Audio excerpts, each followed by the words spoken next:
Milhares de irmãos vivem anos dentro da igreja, oram, jejuam, cantam louvores, mas continuam carregando culpa, peso e sensação de distância de Deus, porque nunca aprenderam a confessar seus pecados da maneira correta.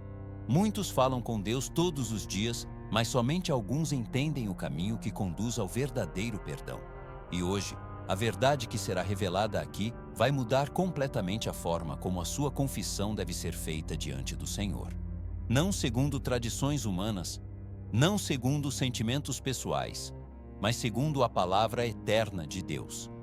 Mas antes, inscreva-se no canal, deixe seu like e comente: eu vou confessar meus pecados, para declarar que você será renovado na graça do Senhor. Esse ensinamento pode libertar vidas que estão presas na culpa, no medo e na falsa ideia de condenação eterna. Para começar, a Bíblia deixa claro que o perdão não começa na boca, começa no coração. A primeira carta de João, capítulo 1, afirma que o sangue de Jesus Cristo nos purifica de todo pecado. Mas logo no versículo 9, a Escritura mostra o caminho. Se confessarmos os nossos pecados, Ele é fiel e justo para nos perdoar e nos purificar de toda injustiça. Observe com atenção. Confessar não é apenas listar erros, é alinhar o coração com a verdade de Deus. Muitos confundem confissão com repetição de frases. Dizem, me perdoa todos os dias, mas continuam escondendo o pecado, justificando atitudes, relativizando comportamentos. A confissão bíblica envolve reconhecimento, arrependimento e abandono. Provérbios capítulo 28, versículo 13, ensina que o que encobre suas transgressões jamais prosperará, mas o que as confessa e deixa alcançará misericórdia. A misericórdia está condicionada à verdade no íntimo. Aqui entra um ponto que poucos ensinam. No contexto bíblico, confessar significa concordar com Deus. É dizer, Senhor, isso que fiz é pecado, não tem desculpa, não tem justificativa. Davi entendeu isso profundamente. No Salmo 51, ele não transfere culpa, não acusa circunstâncias, não culpa pessoas. Ele diz, pequei contra ti somente. Esse tipo de confissão restaura a comunhão. Estudiosos destacam que o arrependimento genuíno sempre gera mudança de direção. Não é emoção momentânea, é transformação interior. Quando alguém confessa corretamente, o Espírito Santo produz quebrantamento verdadeiro, não medo de castigo. O medo paralisa, o arrependimento liberta.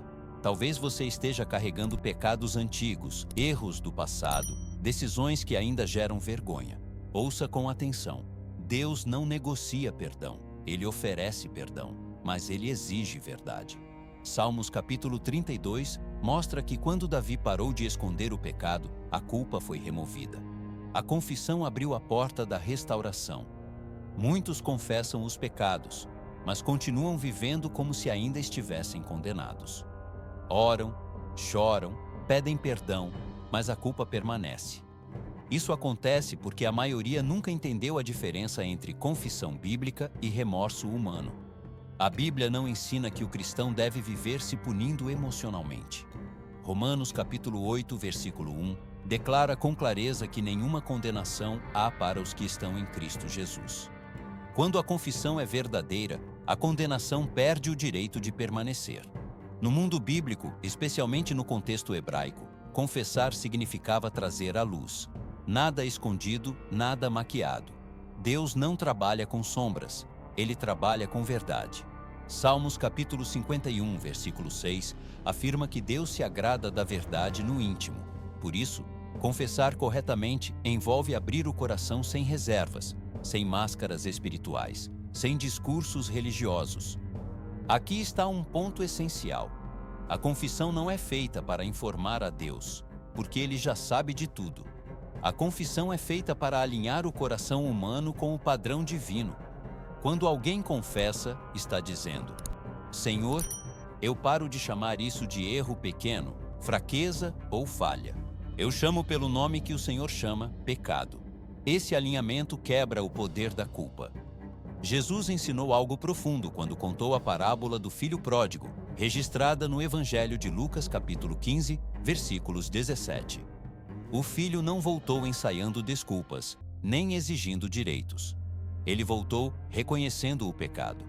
E o pai não pediu provas, não exigiu penitências, não cobrou sofrimento. O pai correu, abraçou e restaurou. Isso revela o coração de Deus diante de uma confissão verdadeira. Estudiosos explicam que o arrependimento no ensino de Jesus não é apenas tristeza pelo erro, mas mudança de mente que gera nova prática de vida. Quem confessa corretamente não busca apenas alívio emocional, busca transformação espiritual. Por isso, a confissão bíblica sempre aponta para uma nova caminhada. Outro erro comum é tentar confessar parcialmente. Muitos dizem: Senhor, me perdoa por tudo, mas continuam escondendo pecados específicos. A Bíblia mostra que Deus trata o pecado de forma pessoal. Em Josué capítulo 7, quando havia pecado oculto no acampamento, a derrota veio até que o erro fosse revelado. Isso ensina que confissões genéricas não produzem cura profunda. Confessar envolve nomear o pecado diante de Deus, não para se humilhar, mas para ser curado. Tiago, capítulo 5, versículo 16, ensina que a confissão traz cura à alma. Onde há confissão verdadeira, há restauração verdadeira. Onde há restauração, a culpa não sobrevive. Talvez alguém esteja lutando com o mesmo pecado há anos e pensa que Deus já cansou. Isso não é bíblico. Lamentações. Capítulo 3, versículos 22, afirma que as misericórdias do Senhor se renovam a cada manhã. Deus não se cansa de perdoar, mas espera sinceridade. Outro ponto que precisa ser entendido é que o perdão não depende da intensidade do arrependimento, mas da obra da cruz. A primeira carta de Pedro, capítulo 1, versículo 20, revela que Cristo foi conhecido antes da fundação do mundo. Isso significa que o perdão já estava preparado antes mesmo do pecado acontecer. A cruz não foi improviso, foi plano eterno. Quando alguém confessa corretamente, precisa aprender a receber o perdão. Muitos pedem perdão, mas rejeitam a graça. Continuam se acusando, se lembrando do passado, revivendo erros antigos. Isso não vem de Deus. Apocalipse capítulo 12, versículo 10, afirma que o acusador dos irmãos acusa dia e noite. A acusação contínua não vem do céu, vem do inimigo. Confessar corretamente também envolve abandonar o pecado. Não por força própria, mas pela ação do Espírito Santo. Romanos capítulo 6, versículo 14, ensina que o pecado não terá domínio sobre aqueles que estão debaixo da graça. A graça não é permissão para pecar, é poder para vencer. Aqui entra outro ponto pouco ensinado. A confissão não termina quando a oração acaba. Ela continua na decisão diária de viver em obediência. Jesus disse à mulher: pega em adultério, no Evangelho de João, capítulo 8. Vai e não peques mais. Primeiro veio o perdão, depois veio o chamado à mudança. Quem confessa corretamente aprende a vigiar. Jesus alertou em Mateus, capítulo 26, versículo 41, que o espírito está pronto, mas a carne é fraca. A vigilância não é medo, é cuidado espiritual. É entender que áreas frágeis precisam de atenção constante. Ao longo da história da Igreja, teólogos ensinaram que a confissão não é um fim em si mesma, mas o início de uma vida transformada. A confissão abre portas espirituais que estavam fechadas pela culpa. Ela restaura a comunhão, renova a fé e fortalece a caminhada cristã. Existe um ponto decisivo que precisa ser compreendido para que a confissão seja completa: a identidade em Cristo. Muitos confessam corretamente, abandonam o pecado, mas continuam se vendo como pecadores condenados. Isso é um erro espiritual grave. A Bíblia ensina que quando alguém está em Cristo, torna-se nova criatura. Segunda carta aos Coríntios, capítulo 5, versículo 17, declara que as coisas antigas passaram e tudo se fez novo. Isso não é poesia, é realidade espiritual. O problema é que muitos vivem olhando para o passado como se ele ainda tivesse autoridade. Mas Colossenses capítulo 2, versículos 13 e 14, ensinam que a cédula que era contra nós foi cravada na cruz. O pecado confessado não fica arquivado no céu, ele é cancelado. Deus não consulta o passado de quem já foi lavado pelo sangue de Cristo. Aqui entra um ensino profundo que poucos compreendem. Deus não perdoa parcialmente. Ou ele perdoa completamente ou não perdoa. Quando a confissão é verdadeira, o perdão é total. Salmos capítulo 103, versículos 11 e 12, afirmam que Deus afasta as transgressões tão longe quanto o Oriente está do Ocidente. Isso significa que não existe retorno. Não há como buscar novamente aquilo que Deus decidiu apagar. Teólogos explicam que viver em culpa após o perdão é, na prática, negar a suficiência da cruz. Não é humildade, é incredulidade. A verdadeira humildade é aceitar o que Deus fez, mesmo quando as emoções ainda não acompanham. A fé não se baseia no que se sente, mas no que Deus declarou. Outro ponto essencial é entender que a confissão também restaura a sensibilidade espiritual. Quando alguém vive escondendo pecados, o coração endurece. Hebreus capítulo 3, versículo 13, alerta sobre o engano do pecado. Ele não chega gritando, ele chega sussurrando. Por isso, a confissão constante mantém o coração sensível à voz do Espírito Santo. A Bíblia não ensina uma vida de perfeição, mas uma vida de vigilância. Primeira carta de João, capítulo 2, versículo 1, afirma que se alguém pecar, temos um advogado junto ao Pai, Jesus Cristo, o justo. Isso não é licença para errar, é segurança para quem tropeça e se levanta rapidamente. Confessar corretamente também envolve aprender a perdoar a si mesmo, mas não com base em sentimentos, e sim na palavra. Quando alguém insiste em se acusar após o perdão, está concordando mais com a própria culpa do que com a voz de Deus. Romanos capítulo 8, versículo 33 questiona: quem tentará acusação contra os escolhidos de Deus? Se Deus justifica, nenhuma acusação se sustenta. Existe ainda um aspecto comunitário da confissão que precisa ser entendido com equilíbrio. Tiago capítulo 5, versículo 16, fala sobre confessar uns aos outros para a cura. Isso não significa exposição pública, mas responsabilidade espiritual. Deus usa pessoas maduras para ajudar na restauração, na vigilância e no crescimento. O isolamento fortalece o pecado, a comunhão fortalece a santidade. Quando a confissão é vivida corretamente, a oração muda. O louvor muda. A leitura bíblica muda. A relação com Deus deixa de ser marcada por medo e passa a ser marcada por intimidade. Hebreus capítulo 4, versículo 16, ensina que podemos nos aproximar do trono da graça com confiança. Essa confiança nasce de um coração limpo. Talvez alguém ainda carregue a pergunta silenciosa: e se eu cair de novo? A Bíblia responde com graça e verdade. Provérbios capítulo 24, versículo 16, diz que o justo cai 7 vezes e se levanta. O que define o justo não é nunca cair, é nunca permanecer caído. A confissão mantém o caminho aberto para o recomeço. Ao longo da história bíblica, homens e mulheres de Deus falharam, mas foram restaurados porque souberam confessar. Abraão errou, Moisés errou, Davi errou, Pedro errou. Nenhum deles foi definido pelo pecado, mas pela resposta após o pecado. A confissão foi o ponto de virada. Esse ensinamento precisa gerar alerta e vigilância. Não se brinca com o pecado, mas também não se vive escravizado pela culpa. O equilíbrio bíblico está na confissão constante, no arrependimento sincero e na fé na obra completa da cruz. A última verdade que precisa ser entendida para que a confissão seja completa está ligada à autoridade espiritual que nasce do perdão recebido. Muitos cristãos vivem perdoados, mas não vivem livres. Estão reconciliados com Deus, mas ainda se comportam como prisioneiros espirituais.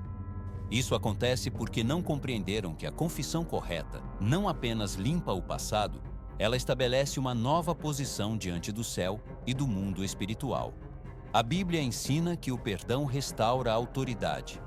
Em Lucas capítulo 10, versículo 19, Jesus declara que concedeu autoridade para pisar serpentes e escorpiões e sobre todo o poder do inimigo. Essa autoridade não opera em um coração culpado. A culpa enfraquece a fé, paralisa a oração e silencia a voz espiritual. Quando a confissão é verdadeira e o perdão é recebido pela fé, a autoridade é restaurada. É por isso que o inimigo trabalha tanto para manter o cristão preso ao passado. Satanás não precisa impedir a conversão, basta manter a culpa ativa. Apocalipse capítulo 12, versículo 11, afirma que os santos o venceram pelo sangue do Cordeiro e pela palavra do testemunho. O sangue remove o pecado, e o testemunho é a confissão contínua de quem a pessoa agora é em Cristo. Aqui está algo profundo. Deus não apenas perdoa pecados, Ele reconstrói destinos. Joel capítulo 2, versículo 25, fala sobre a restituição dos anos perdidos. Isso significa que uma confissão correta não apenas limpa a consciência, mas reposiciona a vida. Deus transforma vergonha em testemunho, queda em aprendizado, dor em maturidade espiritual. Estudiosos destacam que o cristianismo primitivo cresceu porque oferecia algo que nenhuma outra religião oferecia: perdão real e recomeço verdadeiro. As pessoas não eram definidas pelo que fizeram, mas pelo que Deus fez por elas. Essa verdade continua válida hoje. Confessar corretamente também gera maturidade espiritual. A pessoa deixa de viver uma fé infantil, baseada apenas em emoções, e passa a viver uma fé firme, baseada na palavra. Hebreus capítulo 5, versículo 14, ensina que os maduros têm os sentidos exercitados para discernir o bem e o mal. A confissão constante mantém esse discernimento ativo. Outro ponto essencial é entender que o perdão de Deus também nos chama a perdoar. Mateus, capítulo 6, versículos 14 e 15, mostram que quem foi alcançado pela graça aprende a liberar graça. Um coração que confessa e recebe perdão não consegue viver alimentando mágoas. O perdão recebido se transforma em perdão liberado.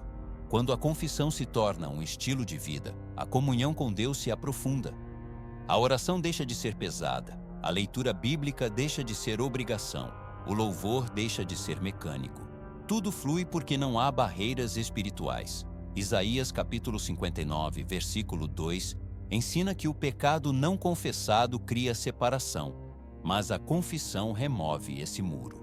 Essa mensagem também traz um alerta. Não se deve adiar a confissão. O coração endurecido pelo tempo se torna menos sensível à voz de Deus.